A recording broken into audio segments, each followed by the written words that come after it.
Welcome all the way from Connecticut. Thank you. What town are you in again? I'm in Stonington. And for people who don't know, that's just outside of Mystic. Yeah, Mystic is technically a subset of Stonington. Oh, okay. So yeah, we're like right on the water, right on the border with Rhode Island. Oh, that's nice. How's it like? Are you born and raised there? Yeah, so I grew up in Stonington, graduated from high school there, and then I actually moved up to Massachusetts, like North Shore area, for a little over a decade, but then I went back after the pandemic. How did you get into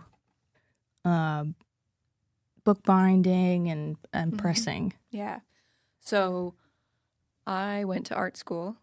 Since I was a little kid, I was always interested in art. I just never really knew exactly where I was going to end up. But when it came time for me to choose a college, I knew I wanted to pursue illustration and graphic design. That was like the most practical way that I could get into art professionally. So I attended Montserrat College of Art, which is in Beverly, Massachusetts, and studied. I was a double major, studying both graphic design and illustration, fulfilling all the requirements. And senior year, it actually turned out that I had credits left over, and so I could kind of explore and do whatever I wanted. And at that time, I was sort of having this realization that if I went the route of graphic design and illustration, I was going to be sitting behind a computer for the rest of my life. Yeah. And that didn't sit well with me. I was kind of having a little sort of identity crisis of like, is that really the type of artist I want to be? Yeah. Fortunately, Montserrat has a book arts department and a letterpress printmaking department. I took as many classes as I could, fell head over heels in love with both of them. And of course, these are crafts that have long gone together and sort of intersected. And just, kind of fell in love in that moment. And then later found out that my great-grandfather was a letterpress printmaker, and his printing press was stowed away in my grandmother's basement just waiting for me. Wow. So, Wow, that Yep. is so cool. And honestly, that tears me up because you know how many times I've had this discussion and people have later found out Yeah. that, oh, Yep. this person in my life, right. and it's so like There's something to serendipitous. it. Yeah. There's something, I always say I have ink in my blood. Like I'm, to stumble into the same thing 4 generations removed from a person Yeah. is kind of incredible. That was my sign from the universe that I was Yeah. on the right path. That's so awesome. So Yeah. you have your grandfather's equipment I in do. your shop. I do. So my great-grandfather's tabletop printing press is the press that I started my business on back in 2014. I was just working out of my home, little tabletop press, selling on Etsy and little like church fairs and pop-ups and things like that. I do still have that press at my shop. I have since upgraded to floor model presses just because the speed and sort of efficiency and the printing pressure was something I needed when I scaled up. But yeah, the press is a part of my fleet still. That's so cool. Yeah. So were you like a reader? Yeah. Big time? Yeah. I've been a reader my whole life. I've been a book lover, book appreciator my whole life. And I think, when I was at Montserrat and I discovered this as an art form, it just kind of clicked because it was the intersection of things that I loved, right? I love working with my hands and I love being creative and I love books. Yeah. And they all kind of crashed into each other. And it was this place where art and utility met, where I could make beautiful things that then go out into the world and serve a purpose. It's somebody's journal. It's somebody's guest book at their wedding. It's a part of a person's life. Yeah. And that was just so cool to me to be able to make things that then kind of have life beyond just the creation. Yeah. That's pretty cool. Yeah. And I love that. I just can't get over that. So when you told your family that you're switching, is that how you found out? So it was essentially I had already completed both of my degrees, and it was just like I was playing around with the time I had left. And it was one of those things where, you come home from school and your family's asking you like, oh, you ready for graduation? And like, what have you been up to? What are you excited about? And I just remember having this conversation where I was sort of explaining the book arts and the letterpress and my enthusiasm for it. And my grandmother just kind of got this strange look on her face. And of course, I was worried at first. I was like, Grandma, what's going on? Are you okay?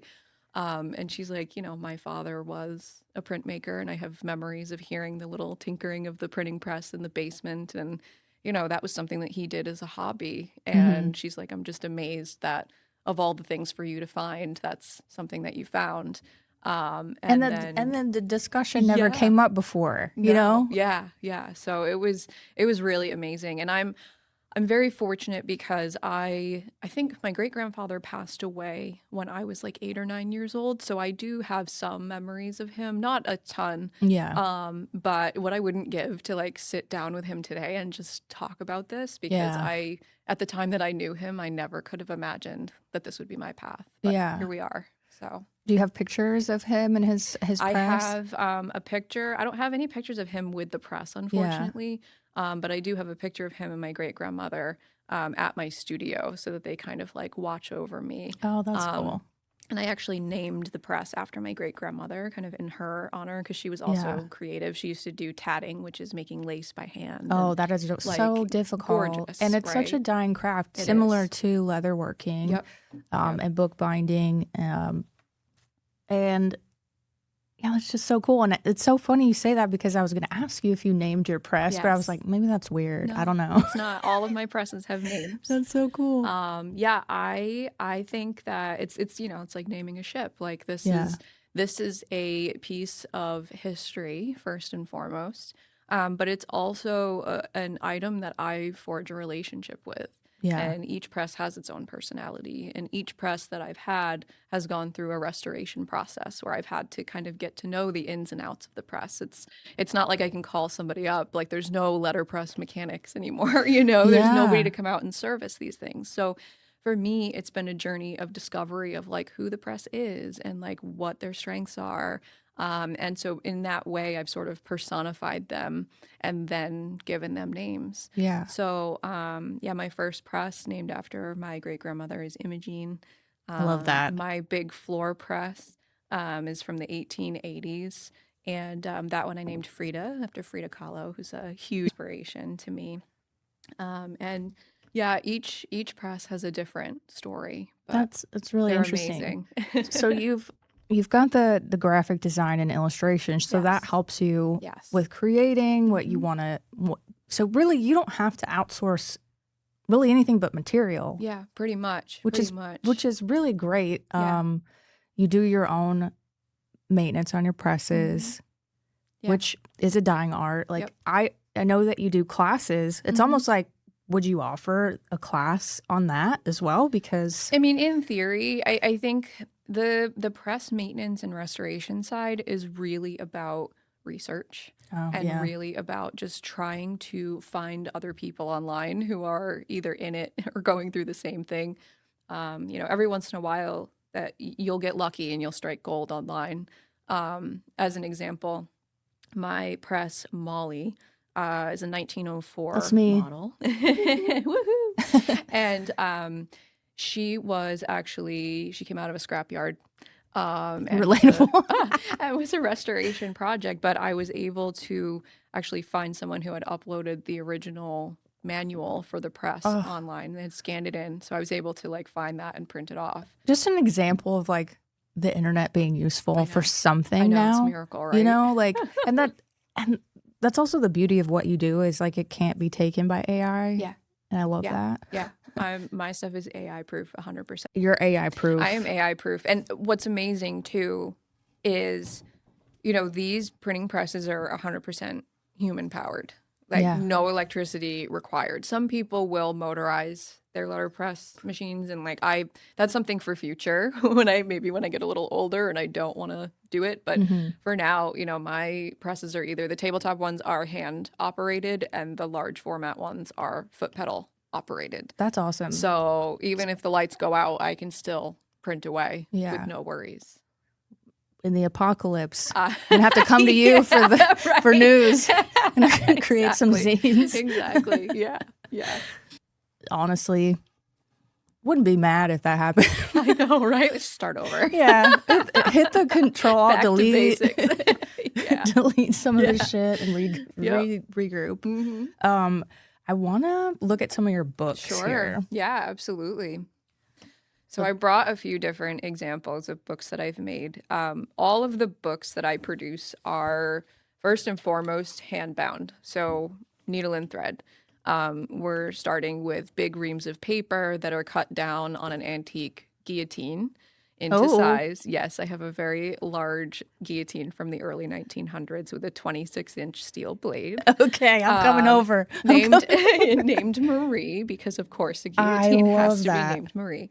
But yeah, so cutting down paper, folding, punching holes by hand sewing, hand finishing, everything is a handmade process.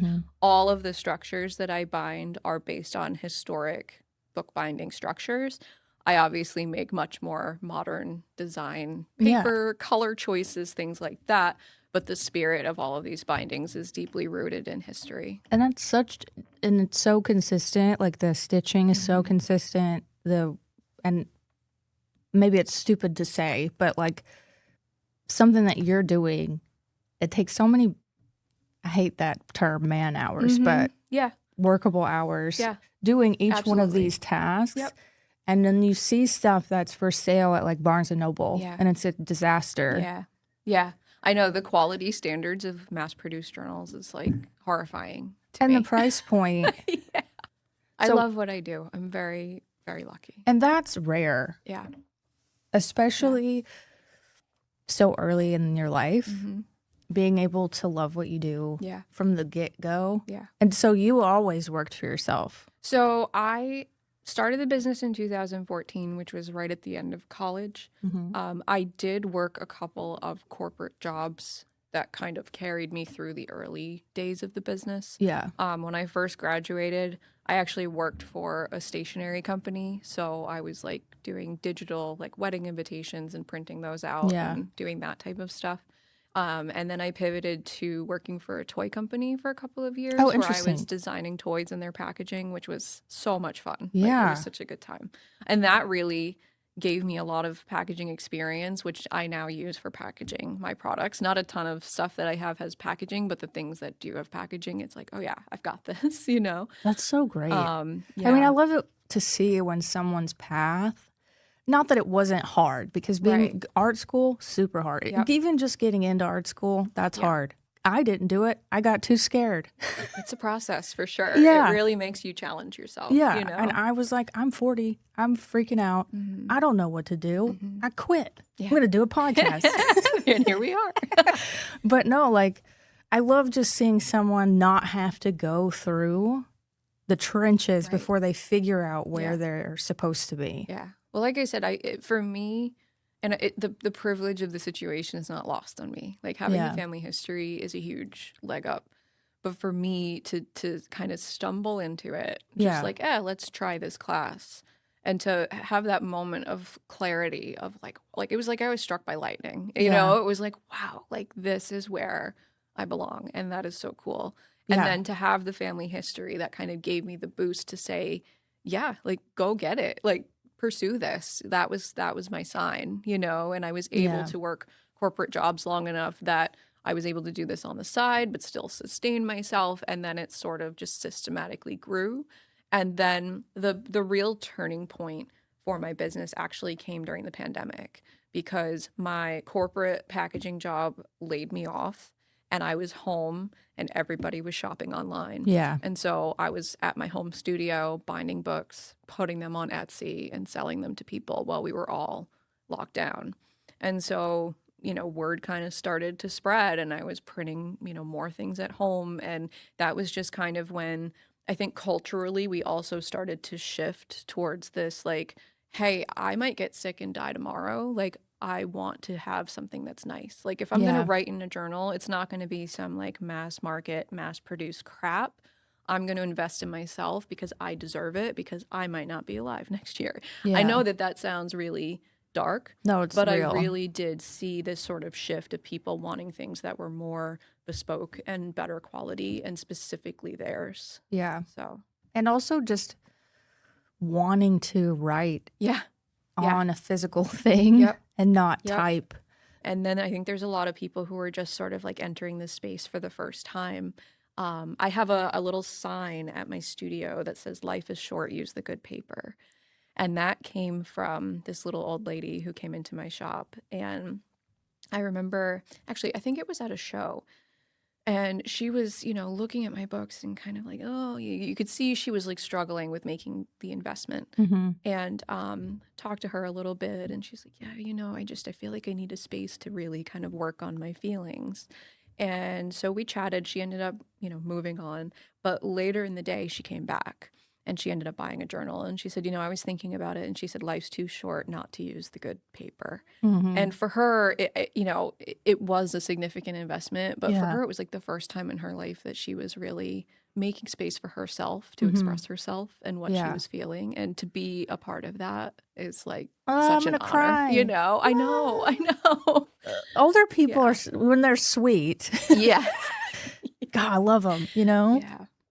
Because they have so much insight in just a short little passing statement. Yep. Yeah, there's wisdom in that for sure. Yeah. And magic. Yep. Honestly. Yep.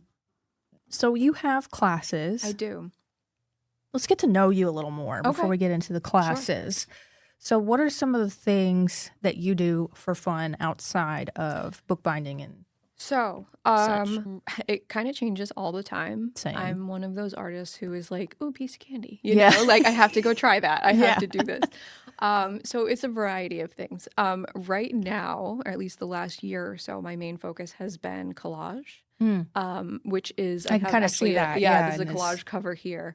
But it's been interesting because last January, a little over a year ago, the business had really, really grown, and I was like not necessarily feeling burnt out, but just the holiday season for a retail centered business is a challenge. Yeah. And so that January, I was like, all right, I'm just going to take like a week off and I'm just going to do what I want to do. I'm not going to work. I'm not going to answer emails. And I dove head first into this collage art. And I realized as I returned back to my studio that I spent the entire week off destroying books in the service of art. So it was kind of this sort of ironic twist that like I spend my time fixing books and making new books, and then on my time off, I'm destroying them in service of making new things. So collage art is one of my sort of like primary creative outlets for myself personally. I also make zines. Oh, fun. I love zines and trading zines and doing that type of stuff. Do you offer that in your... I'm thinking about You it. should. I'm actually in the process of organizing a zine fest. So more coming on that. I also do, little mini collage artist trading cards. I try to trade with other artists. I love to trade. If you're another artist, trading is like the way. Like, screw capitalism. I'm all about trading. And then I also write poetry and I play ukulele. And nice. I sew and I embroider and I paint. I mean, really, like anything, whatever. I dabble in everything. What is something that's making you laugh lately? So, it could be the biggest brain rot. I don't care. I know. I'm totally stealing this question from a different podcast, but I thought it was funny. Yeah. Because I just love to laugh. I'm a goofball. Yeah. I do too. And it's like, it's sad for me to say that like nothing immediately comes to mind right now just because of like this hellscape that we're enduring. No. You know what I like? I like it when kids fall down. Really? Me too.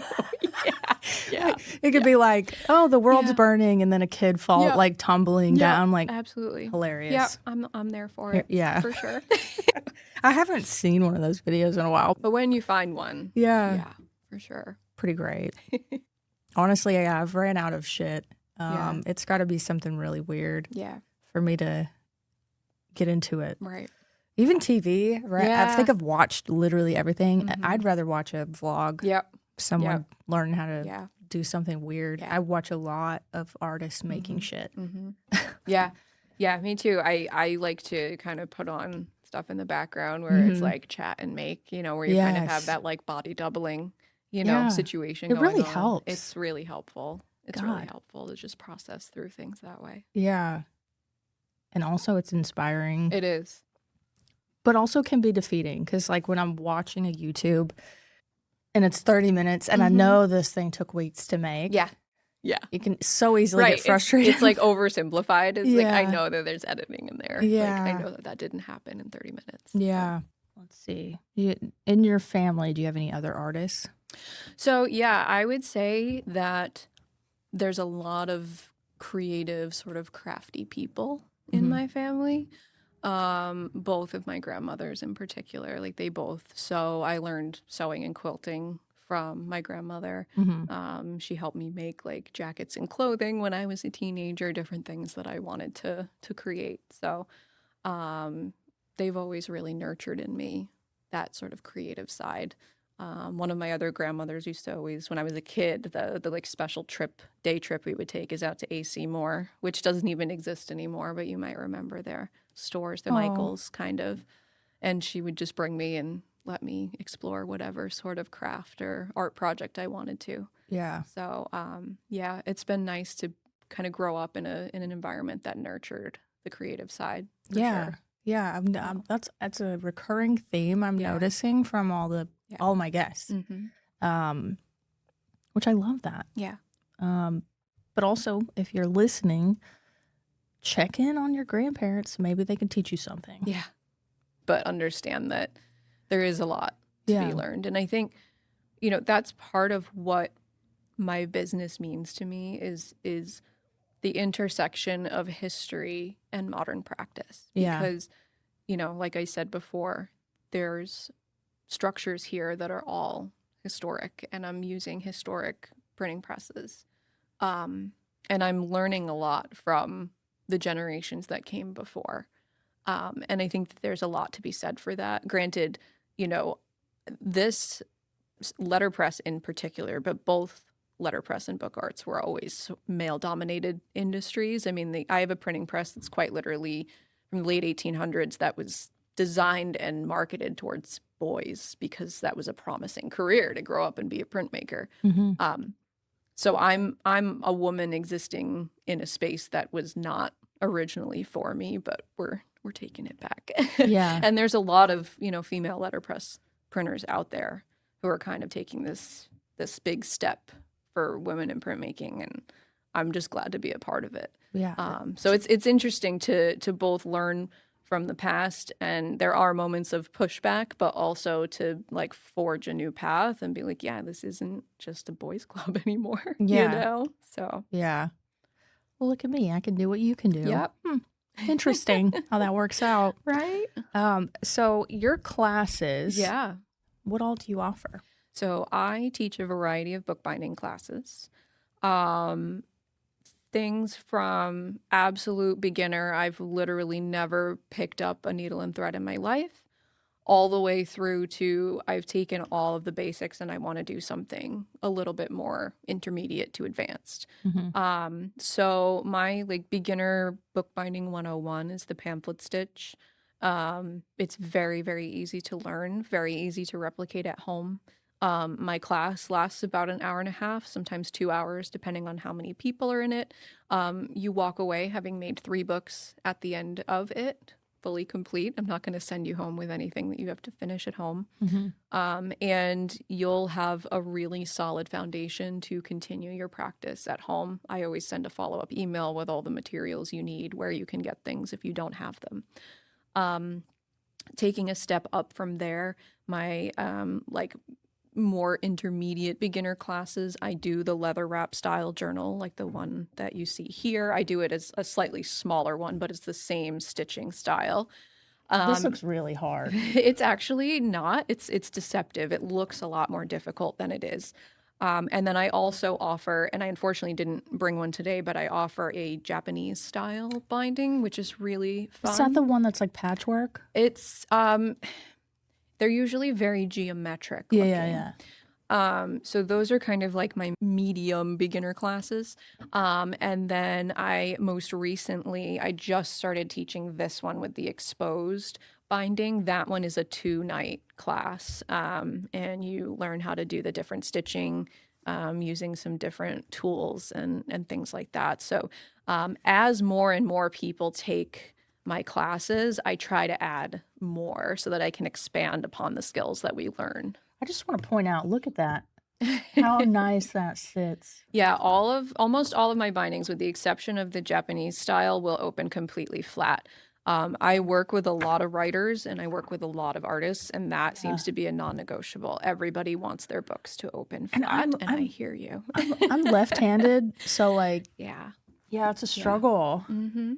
It's Definitely interesting coming to too. make This classes. also opens flat, but this is a historic binding called a dosido. This is from the Victorian era originally, and it's 2 books back to back. What? So a I've lot never of even people, seen anything yeah, like a that. lot of people will use, like I said, writers and artists, write in the front, draw in the back. Or I've seen people who will do journals. It's like a morning journal and an evening journal, or a couple's journal. Like one person writes in the front, the other person writes in the back. So it's there. These are really fun structures to explore. Here you go. Just when you think you've seen everything. Like this is really good. I thought it was just 2 books next to each other. No. It's 1 book, but it's 2 in 1, I guess. Do you teach this class? I'm going to be. That one's coming up. I've had that one as a request, so I'm planning on writing that for probably later in the year. I would say my fall or winter cycle this year is when I'll start introducing things like that. Oh, this is really cool. And these are all on your site though. Yeah, for so purchase. I for the most part, because right now I do have an Etsy. There's not a ton on there, I will admit, because it's just hard to keep up with, especially given that I have a brick and mortar. My studio is a combination retail and workspace. And then I also travel frequently throughout New England to attend like shows and fairs. But you can see examples of all of these on my website. You can see them on my social media. I take custom orders all the time. So if you see something, even if it's from years ago, and you go, hey, I really like this style, or I really like that paper, whatever it is, I can work with you to try and create whatever it is that you're seeking. So if you don't see it on my Etsy, it doesn't mean it's not available. It just hasn't been made for you yet. I'm such a journal junkie. And this one is blowing my mind that it's 2, because for one, I'm a Gemini, and that just this 2 in 1 really speaks to me. It really does. I'm blown away. Yeah. So you also do book restoration. I do. Yep. How's that work? So this part of the business was born out of people just asking me, hey, do you repair books? If you go anywhere and you sell handmade books, inevitably the question arises, do you fix them too? For the longest time, my answer was no. Reason being, book repair and book binding, while closely related, are different crafts. You can imagine that if you're working on a book, the oldest book I've ever worked on was from 1611. Whoa, right? pressure. So pressure. But you have to imagine, you crack open a book from 1611. That book was most definitely handbound. Yeah. And you need to have the knowledge, the skill, and the material to do that book justice and to understand what the original binder did, how to repair it properly without causing a problem somewhere else. Yeah. So I had to go for additional training that was beyond what I learned at Montserrat. I went to Ramon Townsend down in Pennsylvania, who is a master bookbinder, book repair person. Did an intensive class with him for a weekend. Additionally, have gone for further education at the North Bennett Street School in Boston to do some sort of like leather tooling and things like that. So it required further training. But enough people were asking about it that I was like, okay, this is something I need to invest in. Took the classes, started practicing, and then the books started coming in and word of mouth spread. And it's been amazing because, good for me, bad for everybody, is that I really don't have a lot of competition in this space. There are people doing this, but we're very few and far between. So once it was established that I can fix your old family Bible or your, beloved cookbook or your favorite children's book that you've worn to pieces, it really just became a huge part of the business. And the reality of it and this is a wonderful thing for me, is that if I wanted to close my doors to the retail side and do nothing but book repair, I very likely could do that, and that would sustain me. Oh, wow. But at this point, I do take on every book pretty much that comes through my doors. That's what helps me to really have time and money to do all of the creative things that I want to do. It really has boosted my business. So as of right now, I have just about 50 books at my studio for repair. My wait list is about 6 months long and growing. So that's awesome. Something people are interested in. Time is definitely of the essence, but I find that most people, these books have been in disrepair for so many years at this point, they're willing to wait another 6 to 8 months. Yeah, it's because it's not like they're opening it now. Right, right, exactly. That's fascinating. So do you know if, because I'm a New England transplant, is there like a history? I know there's textile history here in New England. Is there like bookbinding and letterpress history here? There is. And that's one of the really cool things about this, is that it feels so true to New England history. As an example, my primary press, Frida, that I mentioned to you, is the actual model name is a Ben Franklin Gordon Peerless Press. So Phineas Gordon, the person who designed the press, was originally from New Hampshire. The press was manufactured in New York, which is outside of New England, but close enough that we'll, call it the same region. Molly was made in Boston. A lot of the presses that I have, my original press from my great-grandfather was from Meriden, Connecticut, produced in Meriden, Connecticut by the Kelsey Company. So a lot of these machines have not traveled very far from their point of origination, which is really cool. And it's, a testament to the history and the culture and kind of what brought New England up through the years historically. So that's really awesome.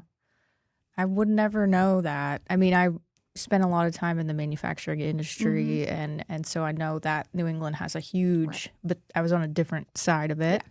So it's fun to learn about letter presses and just all of the textile mills that are out here. Like your studio is in an old mill as well, right? Yes. So studio is located in a building called the Velvet Mill.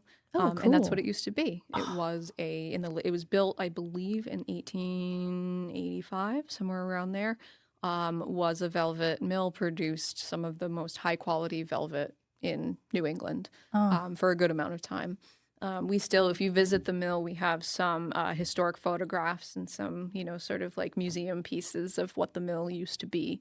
It has since been converted into a variety of different small businesses. So we have a beautiful art gallery, a bunch of art studios. We've probably got 20 or 30 different artists under one roof.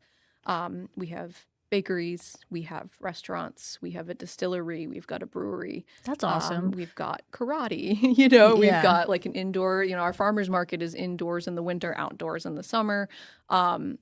There's so much to explore. It's really, and little retail shops, gift shops, things of that nature, lots of antiques. Love that. And then a lot of people offering services as well. We've got like hair studios, we've got a barber in there.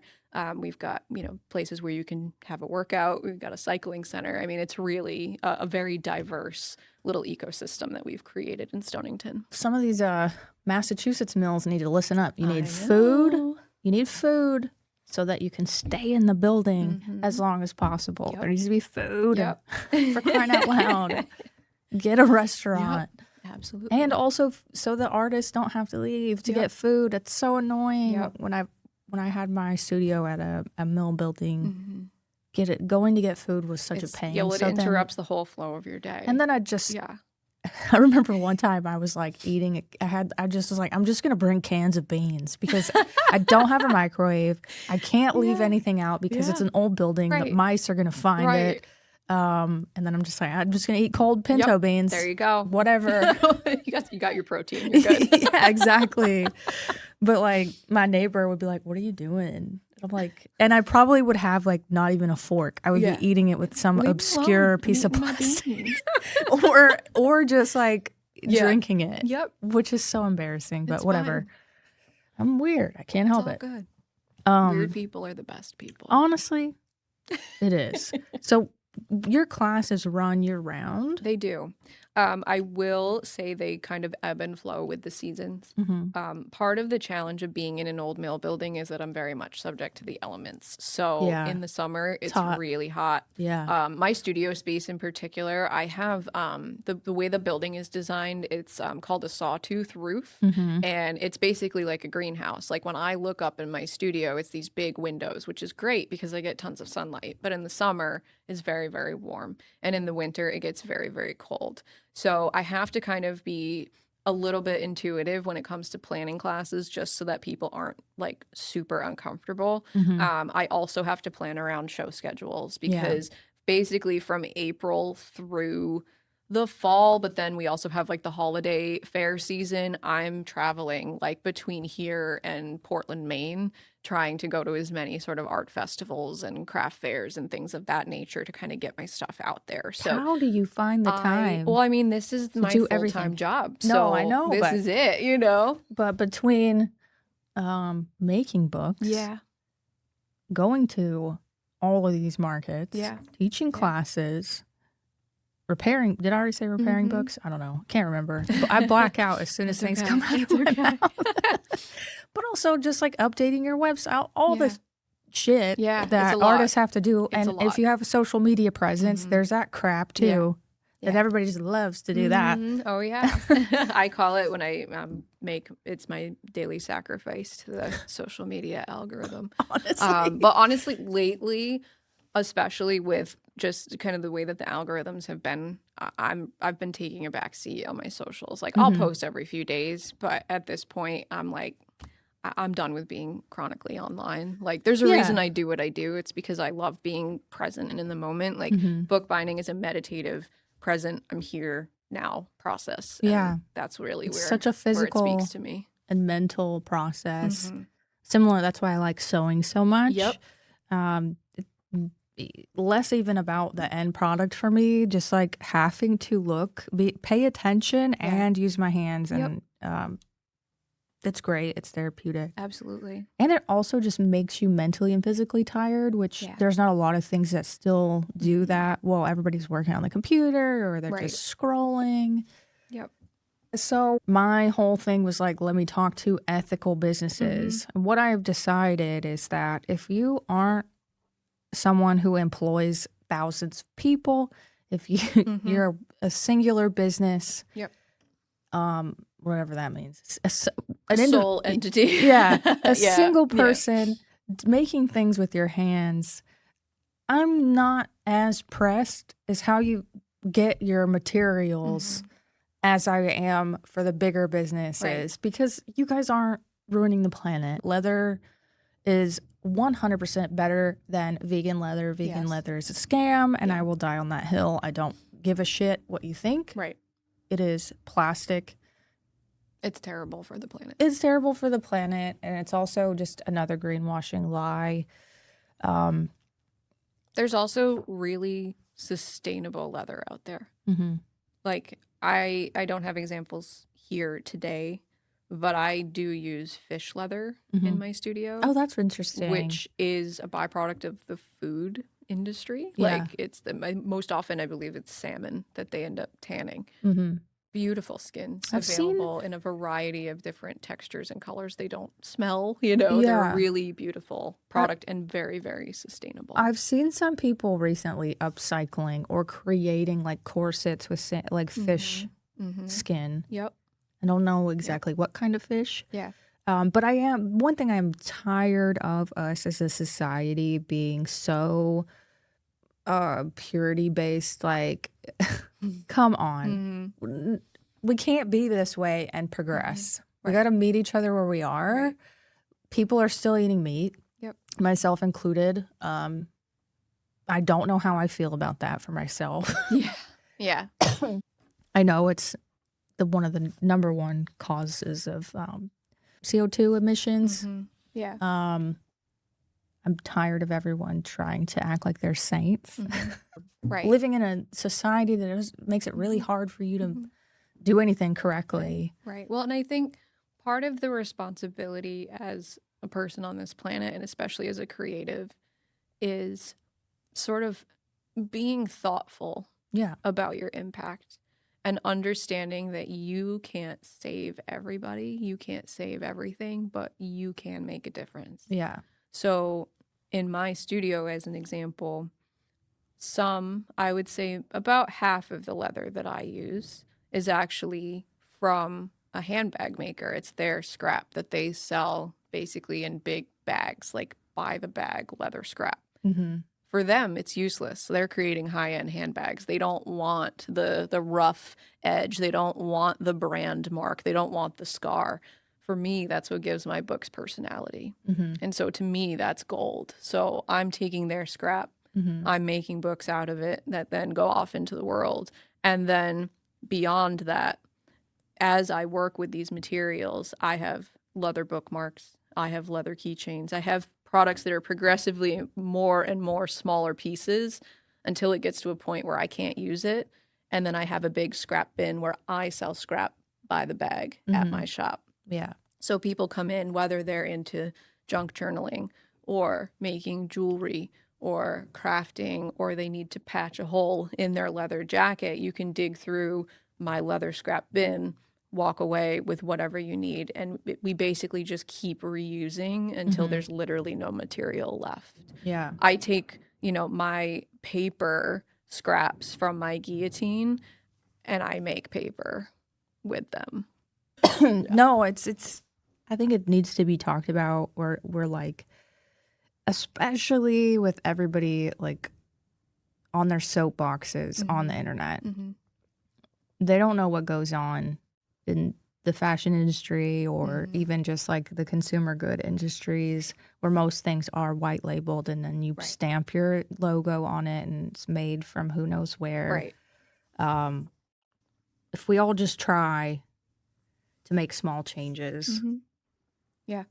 that's all we can do. Right.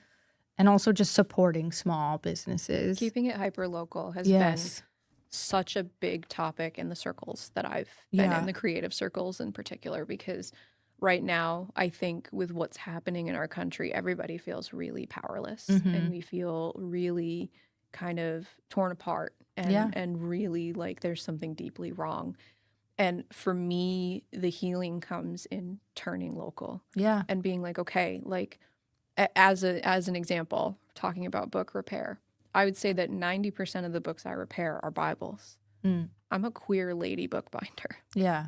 I can't say with confidence that all of my clients have like vote with my best interests in mind. Yeah. But providing those people with a good experience where they come in and they talk to me face to face and I help them with this heirloom book that has meant so much in their family history, even if that doesn't influence someone to vote differently, it at least humanizes me, because we've now been convinced that like the other side is the enemy and we've lost that humanity side of things. And so it has been interesting to see people just kind of do the mental gymnastics on that. Yeah. And that goes both ways. Like I've learned a lot from the people that have come through my shop and the people I've interacted with, because there's been a lot of people that I never would have sort of organically approached or had a conversation with. But I don't know, trying to just foster local relationships and really kind of nurture the fact that like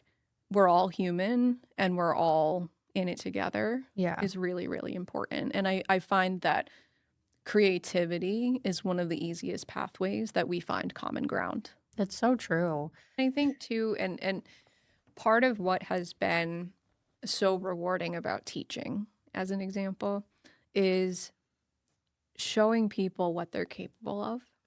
Like we spend so much time scrolling and so much time consuming media that we don't even really want to consume. No. God. And it's been incredible to, host a class where for 2 hours or 2.5 hours, people put their phones down and we're all in a room and we're all going through this creative process together, and they have something to show for it at the end that they made with their own two hands. And we all had a nice conversation and we all inspired each other. And in particular, it's been very inspiring to see the younger people who have taken my classes go through that process, because, I'm 36, so like I came up with the internet, but like my childhood was like solidly pre-cell phone and like Yeah. pre-chronically online.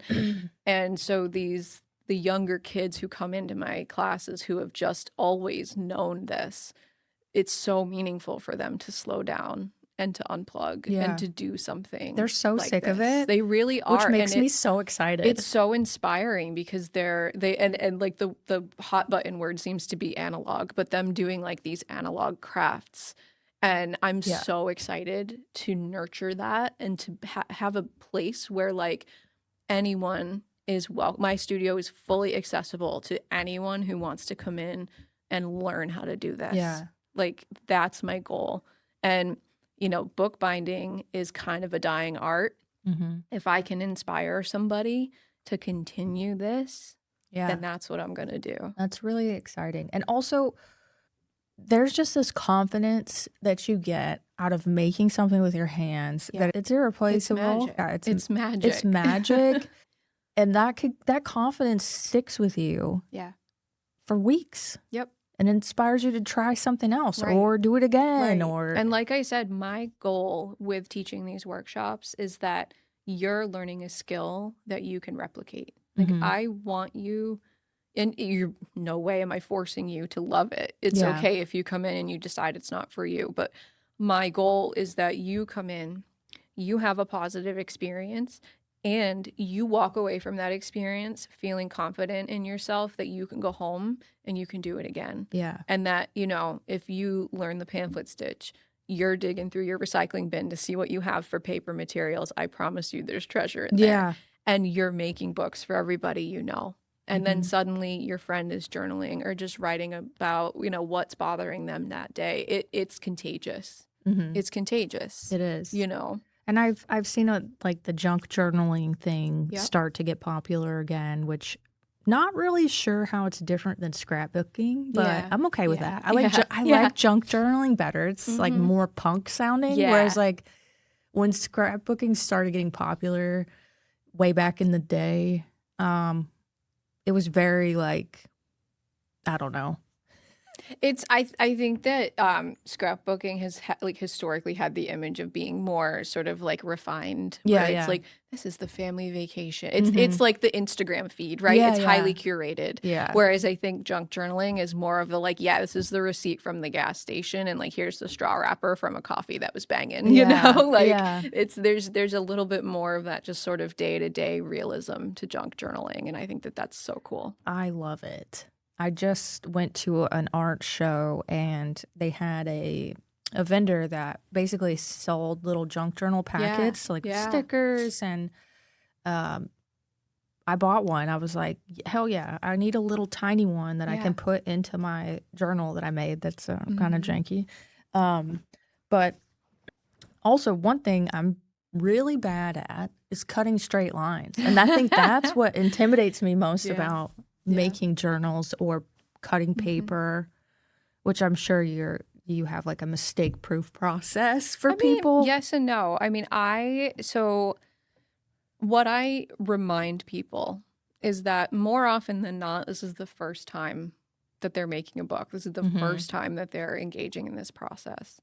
And I'm there to walk you through it. I'm there to help you through it. If you need me to kind of help you refine, like cutting an edge or whatever it is, I'm there for you. But I'm also going to give you the skill. And a lot of it is just repetition. And I encourage people not to compare themselves to other students or to me. You know, people are like, oh my God, you just did that so like in 2 seconds. And it's like, yeah, well, I've been doing this for like, 12, 13 years. And like there's been a lot of practice. I blame the internet for this because everybody's got this like perfectionism or death. Yeah. And myself included. I have made tons and tons of ugly books. I have books. Yeah. I made my specialty is like half-assed art. That's me. But I don't know. Being comfortable with not being perfect. Also, I'm not sick. No, it's fine. I'm just a smoker. You're good. Picked it back up recently. Yeah. Cigarettes, unfortunately. Not weed. Too anxious for that. Yeah. What do you want people to do after hearing this? We'll leave it at that. My hope is that you feel inspired in some way. Yeah. You know, the sort of small business marketing mind in me is like, stop by, come say hi, come see my space. It's a dual purpose space. It's a retail space, but it's also my workspace. So you can come in, you can see what I'm working on. You can ask me questions. You can see the equipment. You can see the process. If you're in the area and you're able, sign up for a class. Like, come hang out with me, learn how to make a book. There's so much to explore. Like, it's such an incredible and rewarding process. And so my hope is that if you've been looking for your sign to like make something, maybe try this. Yeah. know, it's not something that comes up very, in your feed or circles. And what I love about having people on this podcast is that it's 100% self-serving. Am I going to come to your class? Hell yeah. Am I going to vlog it? Probably. Yeah. I'm going to show people. Yep. But also, I just love seeing people in their element, seeing people just how they work, their process, but also seeing everybody else in the class and how it's just a really great moment that we took for granted before the internet started. Yeah. The energy is amazing. When you get a group of people together who are brave enough to face their curiosity and like willing to make a mistake, the things that they make surprise them. What I love to see too is when people come alone and they're kind of shy at first, but by the end of the class, they've got We're all friends. Yeah, everybody's got everybody's number, or or just seeing somebody recognize maybe that person's a little uncomfortable and they reach out. Right. That's humanity that we're missing. I'm gonna cry again, but no, I just love that. Yeah. No, it's a really, for me as like the teacher, it's a really rewarding process. And I always say in my classes, I'm a perpetual student. I am forever learning. Like, I learn from my students all the time. And that exchange of information is like sacred ground, there's something to that.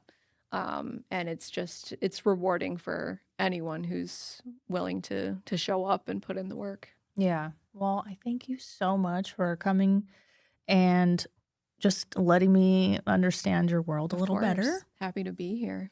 And we'll leave it at that. Sounds good.